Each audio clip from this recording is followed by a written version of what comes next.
आज वाइवा लिए बिना, क्योंकि हम लोग थोड़ा सिलेबस में पीछे हो गए 2 दिनों से, और वाइवा लिए बिना हम लोग आगे बढ़ते हैं न्यूक्लियस में। ठीक है, फैन चला दो। हम लोग आगे बढ़ते हैं न्यूक्लियस में। और याद करो लास्ट क्लास में हम लोगों ने क्या देख लिया था, न्यूक्लियर मेम्ब्रेन का स्ट्रक्चर देख लिया था। उसमें 2-3 टर्म है नोट्स में नए, तो वो भी मैं बता देता हूँ। और एक बार जल्दी से न्यूक्लियर मेम्ब्रेन को हम लोग रिकॉल भी अभी कर लेंगे, क्योंकि उसी डायग्राम में अब हम लोग न्यूक्लियर मेम्ब्रेन के अंदर की तरफ घुसेंगे। और अब हम लोग स्टडी करेंगे किसकी, न्यूक्लियोप्लाज्म में जो कंटेंट होता है उसका। और फिर न्यूक्लियोप्लाज्म में भी स्पेसिफिकली किसका, वो जो क्रोमेटिन है उसका, और जो न्यूक्लियोलस है उसका। आज हम लोग क्रोमेटिन का स्टडी करेंगे। ठीक है, तो एक बार मैं हेडिंग डाल दूं आपको जल्दी से। हेडिंग क्या डालूंगा, डायग्राम के नीचे मैं नाम लिख दूंगा। ठीक है, डायग्राम लेता हूँ। देखिए ये डायग्राम मैंने आपको लास्ट क्लास में समझाया था, और बहुत अच्छे से समझाया था। ये डायग्राम मैंने आपको बहुत अच्छे से क्लियर कर दिया था कि इसमें क्या कैसे है। ठीक है, तो ये देखिए ये डायग्राम आपको मैंने समझा रखा है, वैसे इसमें कोई समझाने वाली बात है नहीं। फिर से एक बार बता देते हैं, ये क्या है, आउटर और इनर न्यूक्लियर मेम्ब्रेन है। ओके, अब इसी में कुछ कुछ चीजें ऐसे है जो बच्चों को लग रहा है कि वो नया है। नया या कुछ नहीं है, मैं बता देता हूँ। पहली बात तो जहां जहां आउटर और इनर न्यूक्लियर मेम्ब्रेन एक दूसरे को आपस में टच करते हैं, उसी को हम लोग न्यूक्लियर पोर कहते थे। हाँ, एक चीज नोट्स में आपको नया मिला होगा जो मैंने कल बता नहीं पाया। नया क्या, याद रख लो।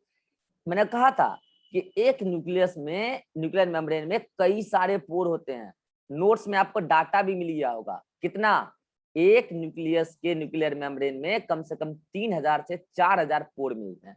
और यार होने भी चाहिए यार, अगर सारे कंट्रोल न्यूक्लियस के पास में ही है, तो इतने सारे मेटाबॉलिक कंट्रोल को रेगुलेट करने के लिए चीजों का आना और जाना तो जरूरी है ही ना यार। बिना आए जाए कैसे हो सकता है, काम हो ही नहीं सकता है बिना आए जाए।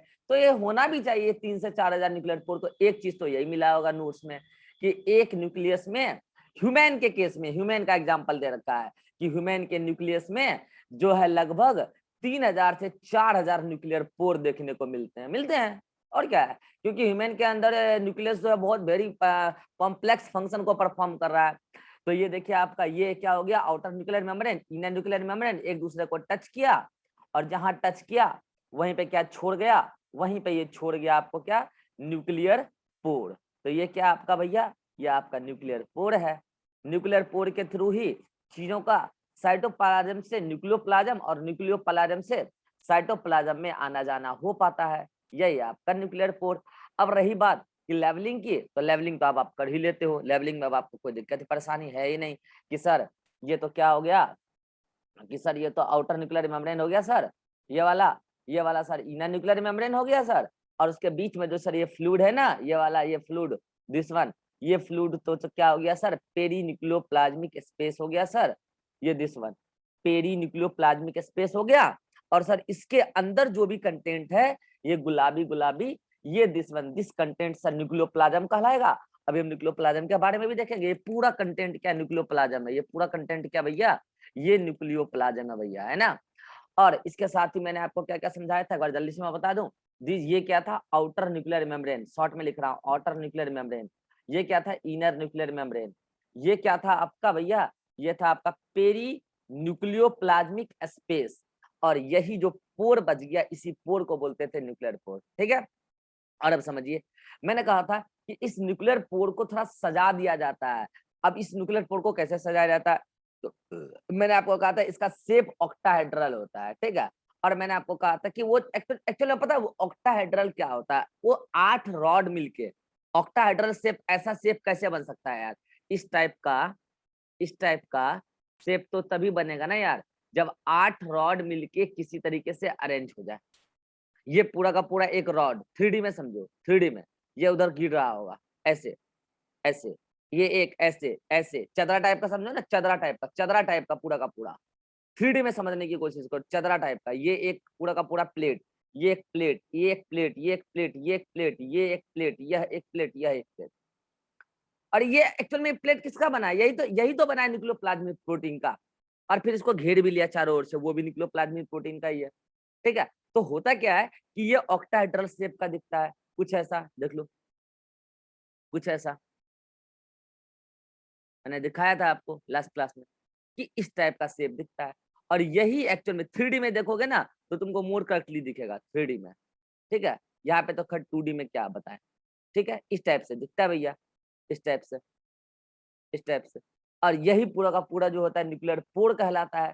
यही क्या भैया, ये तो पूरा का पूरा पोर, ये हुआ न्यूक्लियर पोर, ये रहा क्या, न्यूक्लियर पोर। और इसी का नंबर दे रखा है नोट्स में, और इसका नंबर कितना है, तो ह्यूमन के अंदर इसका नंबर है 3 इन ह्यूमन सेल 3000 से 4000 इन नंबर ये दे रखा है नोट्स में। उसके बाद मैंने आपको कहा ही था कि यह एक प्रोटीन से, जो छेद है ना, ये एक प्रोटीन से फिर घिरी रहती है, ठीक है। और उस प्रोटीन का नाम क्या है, न्यूक्लियो प्लाज्मिन प्रोटीन है। और इसी दोनों को मिला के हमने क्या कहा था, याद करो, हमने इस दोनों को मिला के बोल दिया एनपीसी न्यूक्लियर पोर कॉम्प्लेक्स, जिसमें न्यूक्लियर पोर ये छेद रहा और ये न्यूक्लियोप्लाज्मिन प्रोटीन ने, एक्चुअल में पता है, ये तो मैं पीला वाला बना रहा हूँ, यह एक लेयर बन गई प्रोटीन की न्यूक्लियोप्लाज्मिन की, और 8 रॉड बन गए। ये ग्रीन और पीला वाला इनफैक्ट एक ही प्रोटीन का बना हुआ है, ठीक है, लेकिन अलग अलग शेप। एक तो क्या हो गया, 8 रॉड मिला के इस टाइप का शेप हो गया, और फिर जहां पर छेद है उस छेद को पूरा कवर, ऐसे गोल गोल नहीं करता, वही ऑक्टाहेड्रल शेप में इस तरीके से कवर करके थोड़ा थिक कर देता है। तो वो एक कुल मिला के उन न्यूक्लियर पोर को और एक शेप दे दिया अच्छे से, ऑक्टाहेड्रल शेप का। अब नोट्स में यहाँ पे एक वर्ड मिला होगा, बच्चे उसी को लेकर परेशान हो रहे हैं, सर नोट्स में एक वर्ड मिला है न्यूक्लियर बास्केट। अरे यार कुछ नहीं है न्यूक्लियर बास्केट, ये तो आप इस ओपनिंग को देख रहे हो ना, इसको अगर आप 3D में देखोगे ना तो आपको ये इस तरीके का दिखेगा। बहुत सारे बच्चे अगर विजुलाइज करने की कोशिश करेंगे तो आपको ये एहसास भी हो रहा होगा, इस टाइप का अरेंजमेंट होता है 3D में, ये ऐसे, गौर करो, इस टाइप का। ये बास्केट टाइप, बास्केटबॉल नहीं होता वो, उसमें वो जो डालते हैं वो बास्केटबॉल, इस टाइप का ओपनिंग नहीं होता। ये इधर से मतलब ऐसे बास्केट होता है यार, मतलब इधर से डालते हैं बॉल है, इधर से डालते हैं, इधर से बॉल निकल जाता है, तो बास्केट टाइप के नहीं लग रहा, बास्केट की ओपनिंग टाइप, तो बस इसी को कहते हैं न्यूक्लियर बास्केट। कुछ नया चीज नहीं है ये वही है न्यूक्लियर बास्केट। ये जो एनपीसी की ओपनिंग है ना, उसी को बोल रहे हैं न्यूक्लियर बास्केट, कुछ नया चीज नहीं है ये। अब ऐसे कैसे इधर भी आपको लगेगा न्यूक्लियर बास्केट, इस टाइप से, ऐसे ऐसे, यूं, ऐसे, तो वो न्यूक्लियर बास्केट क्या लो, मैं लिख देता हूँ, न्यूक्लियर बास्केट कुछ नया चीज है नहीं है वैसे। न्यूक्लियर बास्केट क्या आप बोल सकते हो, ओपनिंग ऑफ एनपीसी, लो खेला खत्म, ओपनिंग ऑफ एनपीसी, बस यही है न्यूक्लियर बास्केट। बास्केट टाइप की ओपनिंग है, यूं मानो बस और उसमें कुछ नया चीज है नहीं कि आपको एक्सप्लेन किया जाए उसमें कुछ भी। बस यूं समझो ना कि बास्केटबॉल जो खेलते हो ना, उसी टाइप का देखने में लगता है वो शेप, ठीक है, वो न्यूक्लियर बास्केट है। इसके अलावा मैंने आपको क्या बताया था, और बात जल्दी जल्दी खटाखट बात करते हैं कि आउटर न्यूक्लियर मेम्ब्रेन जो है मॉडिफाई हो जाती है और एक सेल ऑर्गेनली बना लेती है, जिसका नाम क्या है, एंडोप्लाज्मिक रेटिकुलम। और वो एंडोप्लाज्मिक रेटिकुलम इस आउटर न्यूक्लियर मेम्ब्रेन के मॉडिफिकेशन से ही बनता है। यूं यूं देख लीजिए, यूं यूं, दिस वन इज क्या है, ये पूरा का पूरा क्या है, इस टाइप का स्ट्रक्चर, ये एंडोप्लाज्मिक रेटिकुलम है। ये लो भैया, ये एंडोप्लाज्मिक रेटिकुलम है। Endoplasmic reticulum single membrane bound organelle होगी, तो ये लो मैंने लिख दिया, ये एंडोप्लाज्मिक रेटिकुलम है। फिर मैंने आपको समझाया था कि जो अंदर वाली एंडोन्यूक्लियोथिका है, वो एक फाइबर वाले मतलब कि साइटोस्केलेटन एक प्रकार का होता है, जिसको बोलते हैं इंटरमीडिएट फिलामेंट। और वो इंटरमीडिएट फिलामेंट किस प्रोटीन का बना होता है, तो मैंने कहा था कि वो लेमिन प्रोटीन का बना होता है, जो कीरेटिन फैमिली प्रोटीन को बिलोंग करता है, ठीक है। तो उसी का बना हुआ ये पूरा का पूरा जाल रहता है अंदर में, और इसी जाल को मैंने क्या बोला था, न्यूक्लियर लेमिना बोला था, और क्या, न्यूक्लियर लेमिना बोला था। मैंने इसके आपको 3 फंक्शन समझाया था।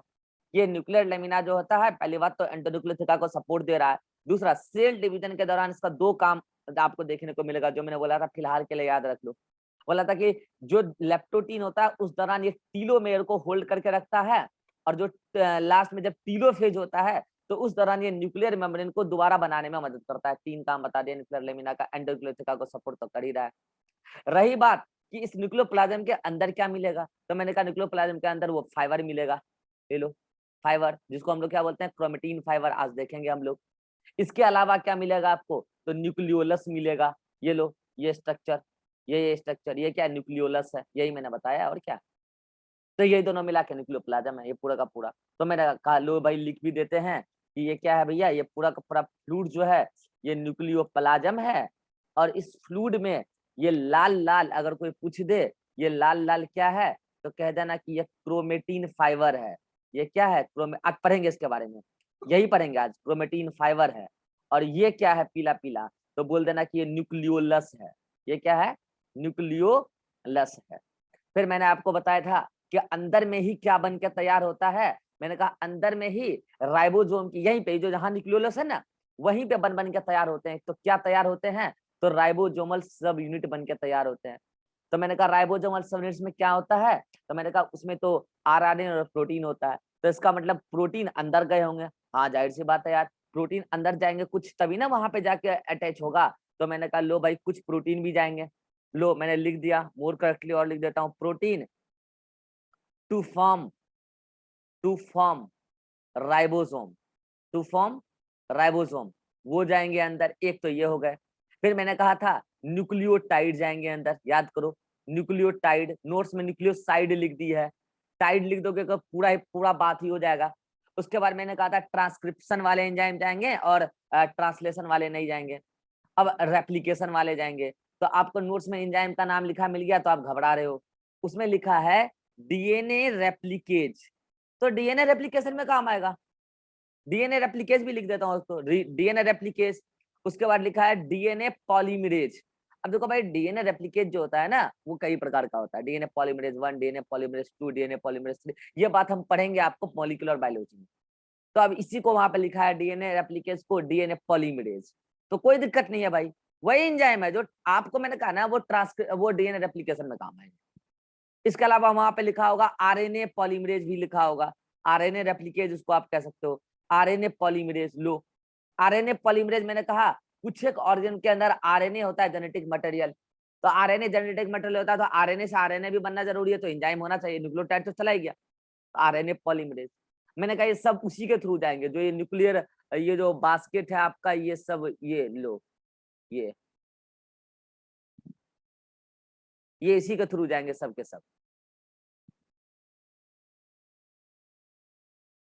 ठीक है, ये सब इसी के थ्रू जाएंगे। तो अंदर कौन कौन से मटेरियल जा रहे हैं भैया, तो अंदर जा रहे हैं, ये एक प्रोटीन जा रहा है, जो क्या बनेगा भाई, जो बनेगा आपका ये प्रोटीन टू फॉर्म राइबोसोम। उसके साथ साथ न्यूक्लियोटाइड भी जा रहा है। न्यूक्लियोटाइड क्या के लिए जा रहा है, ट्रांसक्रिप्शन, रेप्लिकेशन, ट्रांसलेशन, क्योंकि जब तक ट्रांसक्रिप्शन नहीं होगा तो ट्रांसलेशन कैसे होगा। और ट्रांसक्रिप्शन होगा हाँ न्यूक्लियोप्लाज्म में, लेकिन जब तक ट्रांसक्रिप्शन होगा नहीं तो फिर यहाँ पे ट्रांसलेशन चल नहीं पाएगा साइटोप्लाज्म में। डीएनए रेप्लिकेज गया। फिर मैंने कहा अंदर से कुछ चीजें बाहर आ जाती है। तो अंदर से क्या आती है बाहर भैया, राइबोसोमल सब यूनिट्स बन के तैयार है, वो आ जाएगी बाहर। राइबोसोमल राइबोसोमल सब यूनिट्स, ये लो बन के आ गई बाहर, राइबोसोमल सब यूनिट्स ये लो बन के आ गई बाहर, वो अंदर से बाहर आई, ये लो। और उसके साथ और भी क्या क्या चीज आती है, तो मैंने कहा कि जब तक बाहर ये नहीं आएगा क्या, आरआरएनए आना चाहिए बाहर। आरआरएनए तो इसी के साथ आ गया, ये लो इसमें आरआरएनए है, ये क्या आरआरएनए, लो आरआरएनए के साथ कुछ प्रोटीन है जो गया था इधर से उधर, ये प्रोटीन जो गया था वो उसी के साथ एसोसिएट हो गया, अब राइबोसोमल यूनिट्स के फॉर्म में बाहर आ गया। इसके साथ साथ और क्या आएगा बाहर, तो मैंने आपको समझाया था कि भैया इसके साथ साथ और चीजें आएगी, जो एमआरएनए होगा वो आएगा, जो टीआरएनए होगा वो आएगा, क्योंकि ये सब के सब हेल्प करेंगे ट्रांसलेशन में जो साइटोप्लाज्म में चलता है। तो ये सब चीजें बाहर आ गई। तो ये मैंने कहा कि इसको मिला के हम लोग बोलते हैं साइटोन्यूक्लियोप्लाज्मिक ट्रैफिक, जो न्यूक्लियर पोर ही रेगुलेट कर रहा है। जब बाहर आ गया ये पूरा का पूरा क्या, राइबोसोमल सबयूनिट्स, तो वो एंडोप्लाज्मिक रेटिकुलम के सरफेस पर ही जाके बाइंड करने लग गया, ये लो एंडोप्लाज्मिक रेटिकुलम के सरफेस पे जाके बाइंड करने लगा। इवन जो न्यूक्लियर मेम्ब्रेन है आउटर वाली, उस पे भी जाके बाइंड कर गया, ये देखो आउटर न्यूक्लियर मेम्ब्रेन पे भी जाके बाइंड कर गया। कौन भैया, तो ये राइबोसोम। लेकिन वो कैसे थे, तो वो 70s राइबोसोम नहीं 80s राइबोसोम थे, ये रो यहाँ पे भी 80s राइबोसोम थे। यही तो मैंने कल बताया था यार न्यूक्लियर मेम्ब्रेन के स्ट्रक्चर में, ये आपको मैंने 5 मिनट में पूरा का पूरा रिवाइज करा दिया भाई, ये न्यूक्लियर मेम्ब्रेन है। अब इसमें क्या क्या पॉइंट नया है, तो मैं आपको टिक लगा देता हूँ, और आप क्या करना नोट्स में जाके उसको ऐड कर लेना। वैसे आपको उस लड़की वाले नोट्स में मिला होगा, लेकिन क्या है कि आप मेरे नोट्स में शायद नहीं खोज पाए होंगे, तो मैं टिक लगा देता हूँ क्या क्या चीज नया है। एक तो ये डाटा आपको नया दिख रहा है, मैंने बता दिया 3000 से 4000 नंबर में होते हैं। न्यूक्लियर बास्केट टर्म नया दिख रहा है, लीजिए। इसके बाद मैंने अभी ये फिर से लिख दिया, प्रोटीन टू फॉर्म राइबोसोम अंदर जाएंगे। डीएनए रेप्लिकेज, इसी को डीएनए पॉलीमरेज कहते हैं। आरएनए पॉलीमरेज ये जाएगा अंदर। बस ये 3-4 वर्ड नए थे तो आप घबराने लग गए। लो मैं बता दिया। बाकी आप चाहो तो अंदर में मैंने पहले लिखा है कि नहीं लिखा है देख लेना, आप मैच कर लेना। न्यूक्लियोप्लाज्म कर रहे हैं फ्लूइड को, उसमें 2 चीजें हैं, क्रोमेटिन फाइबर है और ये न्यूक्लियोलस है, ये है भैया। तो ये है आपका क्या, पूरा का पूरा न्यूक्लियर मेम्ब्रेन। अब अंदर जो न्यूक्लियोप्लाज्म है उसको हम पढ़ेंगे। अब बोलो इसमें किसी को कोई डाउट हो तो बोल सकता है। सर ल्यूमिनल स्पेस क्या होता है? देखो यार, ये ल्यूमिनल स्पेस होता है ना, ये एक वर्ड होता है और ये वर्ड सिर्फ यहाँ वर्ड यूज नहीं किया जाता है। ये जो आपको पेरिन्यूक्लियोप्लाज्मिक स्पेस दिख रहा है ना, इसी को ल्यूमिनल स्पेस कहते हैं। और ये वर्ड सिर्फ यहाँ यूज नहीं किया जाता है, माइटोकॉन्ड्रिया में भी करेंगे और क्लोरोप्लास्ट में भी करेंगे। बस यूं समझो, 2 मेम्ब्रेन के बीच का घिरा हुआ स्पेस, राइट? ऐसा ही लिखा हुआ कहीं नोट्स में। अच्छा, ये इस मैंने कहा ना, देखो ये नोट्स में लिखा होगा इसके बारे में। कहाँ गया, एक मिनट रुक जाओ, इस कलर से लेते हैं। ये जो स्पेस है ना, ये स्पेस इसके बारे में लिखा है। पता है बच्चों, मैंने आपको कहा ना, एक्चुअल में क्या होता है, ल्यूमिनल स्पेस 2 मेम्ब्रेन के बीच में घिरा हुआ स्पेस होता है। एंडोप्लाज्मिक रेटिकुलम अभी आपको पढ़ाया नहीं हूं, मैं पढ़ाऊंगा। एंडोप्लाज्मिक रेटिकुलम में ये जो आपको दिख रहा है ना, एक एक स्टॉक है ना, इसको इसको इसको कहीं पे वेसाइकल कहते हैं, कहीं पे टिब्यूल कहते हैं। वेसाइकल तो इसमें नहीं, टिब्यूल कहते हैं, टिब्यूल। कहीं पे सिस्टर्नी कहते हैं, आपको बताऊंगा मैं, आगे सिखाऊंगा। तो वहां पे क्या होता है, वो पूरा का पूरा जो सिस्टर्नी टिब्यूल है ना, वो पूरा का पूरा मेम्ब्रेन का ही बना हुआ है। और वहां पे मेम्ब्रेन के जो स्पेस है उसको उसी को बोलते हैं मोड़ कर क्या, कि ल्यूमिनल स्पेस। लेकिन ऐसा नहीं है, ल्यूमिनल स्पेस का मतलब 2 मेम्ब्रेन के बीच में घिरा हुआ स्पेस। अब भाई यहाँ पे तो आपने नाम दे दिया उसको पेरिन्यूक्लियोप्लाज्मिक स्पेस, क्लोरोप्लास्ट में आप नाम दे देते हो पेरीप्लास्टिडियल स्पेस, माइटोकॉन्ड्रिया में नाम दे देते हो 2 मेम्ब्रेन के बीच का स्पेस, तो बोले तो पेरी माइटोकॉन्ड्रियल स्पेस। तो अब यहाँ एंडोप्लाज्मिक रेटिकुलम के बीच में कोई नाम है नहीं, तो इसको क्या बोल देते हैं हम लोग, क्या बोल देते हैं, ल्यूमिनल स्पेस। क्या बोल देते हैं इसको हम लोग, ल्यूमिनल स्पेस। तो आप इसके बारे में क्या लिख दोगे, इसके बारे में आप लिख दोगे स्पेस। इसके बारे में क्या लिख दोगे, स्पेस इनसाइड ईआर। बस स्पेस इनसाइड ईआर, यही है ल्यूमिनल स्पेस। लो और बोलो, और बोलो, बाकी सब कुछ क्लियर होगा। तो लो आप ये चीज भी नोट्स में ऐड कर लेना, मैंने लिखा दिया, लो ल्यूमिनल स्पेस। अब आप ले लो स्क्रीनशॉट, कुछ भी बच ही नहीं गया इसमें। तो अब हम देखते हैं अंदर का कंटेंट, न्यूक्लियोप्लाज्म। न्यूक्लियोप्लाज्म देखते हैं अच्छे से हम लोग।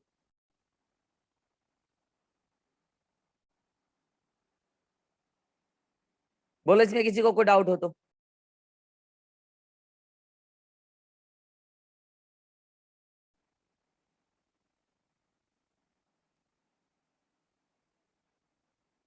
स्क्रीनशॉट ले लो जल्दी से।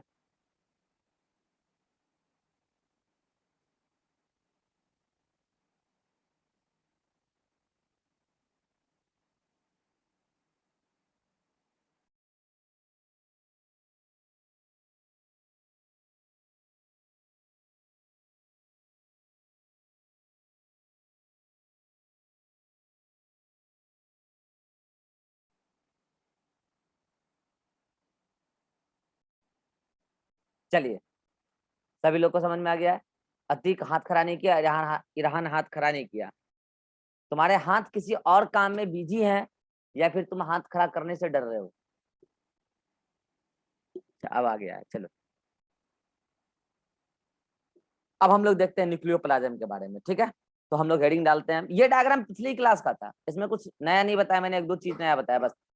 अब हम लोग हेडिंग डालते हैं क्या, न्यूक्लियोप्लाज्म। न्यूक्लियोप्लाज्म, ठीक है। तो अब हम क्या करने जा रहे हैं, सिंपल सा एक फिर से डायग्राम ले लेते हैं। और इस बार अब लेवलिंग वगैरह नहीं करने वाले। ये क्या आप जान ही रहे हो, बार बार अब ये डायग्राम बनेगा। अब आज से ये डायग्राम मतलब हर रोज बन जाएगा लगभग। तो बार बार लेवलिंग करके टाइम पास थोड़ी करेंगे यार। ये क्या आप जान रहे हो, ये न्यूक्लियर मेम्ब्रेन है। उसमें ये क्या है, जहां जहां स्पेस है वो आप जान ही रहे हो, वो सब क्या है अब आप जान रहे हो सब। और अब बार बार मैं न्यूक्लियर पोर में वो बास्केट नहीं बनाऊंगा, वो टाइम पास होगा मेरा। आपको अगर नोट्स में बनाना है तो आप बना सकते हो, ठीक है। मेरे पास उतना टाइम नहीं कि मैं बार बार बास्केट बना के टाइम पास करूं, बहुत चीज पढ़ाना है, ठीक है। तो ये है आपका न्यूक्लियर मेम्ब्रेन, ये लो।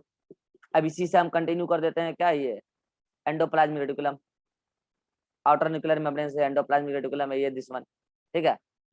और अंदर में आप जान ही रहे हो एंडोन्यूक्लियोथिका वगैरह, ये दिस वन है ना, दिस वन, ये पूरा सपोर्ट कर देना अंदर से। इसके बाद आउटर सरफेस पे आप थोड़ा राइबोसोम दिखा देना, अच्छा लगेगा यार कि हाँ राइबोसोम है यहाँ पे, 70s नहीं 80s, ठीक है। तो ये आप अब अंदर की जो फ्लूइड है, इसी फ्लूइड को क्या बोलते हैं हम लोग, न्यूक्लियोप्लाज्म। इसी फ्लूइड को हम लोग क्या बोलते हैं, न्यूक्लियोप्लाज्म।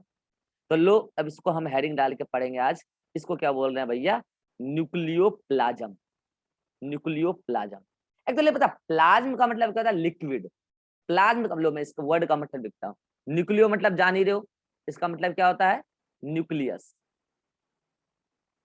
और प्लाज्म का मतलब क्या, लिक्विड। तो न्यूक्लियस के अंदर जो लिक्विड है उसको क्या बोल रहे हैं, न्यूक्लियोप्लाज्म। अब आप जान ही गए कि इस न्यूक्लियोप्लाज्म को एक और नाम से जाना जा सकता है, क्या, जल्दी बोलो, कैरियो प्लाज्म। क्योंकि कैरियो का वर्ड का मतलब क्या होता है, न्यूक्लियस। मैंने आपको सिखाया है कि कैरियो वर्ड का मतलब न्यूक्लियस ही होता है। तो ये रहा आपका। अब इसके बारे में एक एक पॉइंट हम लोग देख लें जल्दी से, क्या कि भैया ये न्यूक्लियोप्लाज्म जो है, ये न्यूक्लियस के अंदर का फ्लूइड तो है ही, इसका इसमें क्या क्या चीजें होती है, तो मैं बच्चों बता दूं। इसमें वैसे तो पूरा का पूरा फ्लूइड है, मैं अगर इस फ्लूइड में बात करूं तो इस फ्लूइड में तीन चीजें, एक चीजों को एक साथ बोलूंगा, दो चीजों को अलग से बोलूंगा। जो कंटेंट होता है इसका, मैं अगर इसके कंटेंट की बात करूं, कंटेंट, ठीक है, कंटेंट, तो मैं इसमें तीन चीजों का जिक्र करूंगा। एक तो मैं क्या जिक्र करूंगा, क्रोमेटिन, क्रोमेटिन नेट, एक मैं बात करूंगा क्रोमेटिन नेट। दूसरा जो मैं बात करूंगा, दूसरा मैं बात करूंगा इसमें न्यूक्लियोलस, न्यूक्लियोलस। और जो मैंने बोला तीसरा बात करूंगा, वो एक साथ में इसमें आके बता दूंगा। वो एक साथ क्या बताऊंगा मैं, तो इसमें बोलूंगा मैं क्या क्या पता है आपको, पता है कि इसमें न्यूक्लियोटाइड होगा, यस और नो, न्यूक्लियोटाइड होगा। आपको पता है कि इसमें जो है कुछ प्रोटीन होंगे। अच्छा पता है बच्चों, ये तो प्रोटीन अंदर जा रहे हैं ना इधर से, राइबोसोम को बनाने वाले भी प्रोटीन जा रहे हैं। और बता दूं मैं, डीएनए पैकेजिंग कल पढ़ेंगे हम लोग, डीएनए पैकेजिंग, उसमें एक बहुत इंपॉर्टेंट प्रोटीन होता है हिस्टोन प्रोटीन, जो जिसमें ज्यादातर बेसिक नेचर के अमीनो एसिड होते हैं। लो मैं लिख देता हूँ, हिस्टोन प्रोटीन, वो भी अंदर जाते हैं, ये बात भी ऐड कर लेना। लो एक बार फिर से ले लो इसका स्क्रीनशॉट फाइनल। ये हिस्टोन प्रोटीन बहुत इंपॉर्टेंट है, ये डीएनए को ना पैक करके रखेंगे, आपको सिखाएंगे कल डीएनए पैक कैसे होता है। तो ये उसको लेके जाते हैं अंदर। तो इस न्यूक्लियोटाइड हो गया उसमें, उसके साथ साथ हिस्टोन प्रोटीन हो गया, लो भैया हिस्टोन प्रोटीन हो गया। इसके साथ साथ क्या होगा, वहां पे कुछ मिनरल्स होगा, कुछ मिनरल्स होगा, जैसे क्या, कैल्शियम, जैसे कैल्शियम, बस मैं कैल्शियम लिख देता हूँ, मैग्नीशियम, और क्या होगा, और थोड़ा सा पानी होगा ज्यादातर उसमें, और क्या। तो ये तो क्या हो गया, ये सब मिलकर फ्लूइड बन गया, न्यूक्लियोटाइड हिस्टोन मिनरल सब मिल माल के एक सॉल्यूशन बन गया। बाकी उसमें ये लाल लाल क्रोमेटिन नेट, ये देखो आपको, ये क्रोमेटिन नेट है, यही है क्रोमेटिन नेट। न्यूक्लियोलस की जहां तक बात रही, तो ये लो भैया ये न्यूक्लियोलस, ये लो ये न्यूक्लियोलस। तो मैं लेवलिंग भी कर देता हूँ कि ये है आपका न्यूक्लियोलस, दिस वन, ये है आपका क्रोमेटिन नेट, दिस वन। लो बाकी जो रेस्ट बच गया, ये जो पूरा का पूरा माल बच गया, ये दिस वन, ये ये एक साथ में दिखा देता हूँ, ये है, ये पूरा, ये जो फ्लूइड है, लो ये जो फ्लूइड है वो मैंने एक साथ दिखा दिया। यही है न्यूक्लियोप्लाज्म के अंदर अंदर का कंटेंट। अब आप समझ गए होंगे कि हम इस प्लाज्म को तो अलग से पढ़ेंगे नहीं, इस प्लाज्म को अलग से पढ़ने का मतलब ही क्या है यार, मतलब क्या उसमें न्यूक्लियोटाइड हिस्टोन सबका अपना अपना रोल है, कहीं ना कहीं रोल आ जाएगा, पानी को क्या पढ़ोगे यार यहाँ। हम यहाँ पढ़ने वाले क्या है बच्चों, क्रोमेटिन नेट, और क्या पढ़ेंगे, न्यूक्लियोलस। तो अभी अब हम स्टार्ट करते हैं क्या, क्रोमेटिन नेट स्टार्ट करेंगे बच्चों। अब क्रोमेटिन नेट में कई सारी बातें आएगी, तो कम से कम मुझे एक साथ लगातार हाफ आवर चाहिए। तो क्या हमारे पास एक साथ लगातार हाफ आवर का समय है। ये मीटिंग, नो सर, ये मीटिंग हमारी कितने बजे स्टार्ट हुई है, तीन अरे 10 मिनट तो 10 आ मिनट गया, में खत्म हो वार्निंग जाएगा। वार्निंग आ गया, ठीक यस है। सर, 10 मिनट बचा। हाँ तो हम लोग करते हैं स्टार्ट, नया मीटिंग में मिलते हैं, और फिर हम लोग स्टार्ट करते हैं क्रोमेटिन नेट। इसका स्क्रीनशॉट ले लो जल्दी से।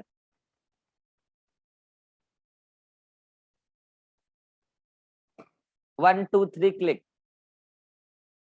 चलिए मिलते हैं नए मीटिंग में, क्रोमेटिन नेट पढ़ेंगे हम लोग अभी।